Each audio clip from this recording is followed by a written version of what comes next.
Microplastics are tiny pieces of plastic.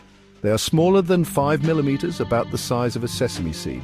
Some microplastics are made to be small, like microbeads in cosmetics. Others come from larger plastic pieces that break down in the environment. Plastic bottles, bags, and fishing gear can all become microplastics. These tiny particles are a big problem for our oceans. They are everywhere, from the surface to the deepest trenches. Microplastics can last for hundreds of years. They don't easily decompose like organic materials. The abundance of microplastics in our oceans is alarming. Studies have found millions of metric tons of plastic entering the marine environment each year. This plastic pollution has severe consequences for marine life and, ultimately, for us.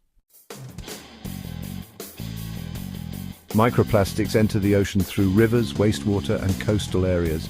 Wind carries lightweight plastics into the sea. Runoff from cities and towns carries plastic waste into waterways. Even washing clothes can release microplastics from synthetic fabrics. Marine animals often mistake microplastics for food. Small fish, plankton, and filter feeders consume these tiny particles. This ingestion can cause starvation. The animals feel full, but they are not getting any nutrients. Microplastics can also block digestive tracts. This blockage leads to internal injuries and death. The plastic problem is disrupting the delicate balance of the ocean food web. Microplastics don't just stay in the stomachs of marine animals, they can accumulate in their tissues. When we eat seafood, we may also be ingesting the microplastics it contains. Fish, shellfish, and even sea salt have been found to contain microplastics. The amount varies depending on the species and the location. However, the presence of these particles in our food supply is a growing concern. Scientists are still studying the long-term effects of ingesting microplastics on human health. Some studies suggest potential risks. These risks include inflammation, hormonal disruption, and potential toxicity from chemicals absorbed by the plastics.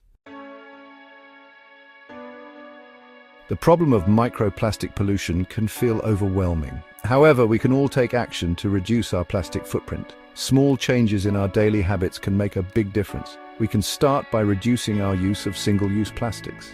Carry reusable bags, water bottles, and coffee cups. Choose products with minimal plastic packaging. Support companies that prioritize sustainable practices. Proper waste disposal is crucial. Recycle plastic waste whenever possible. Participate in beach cleanups or organize your own. By working together, we can stem the flow of plastic into our oceans. We can protect marine life and our own health.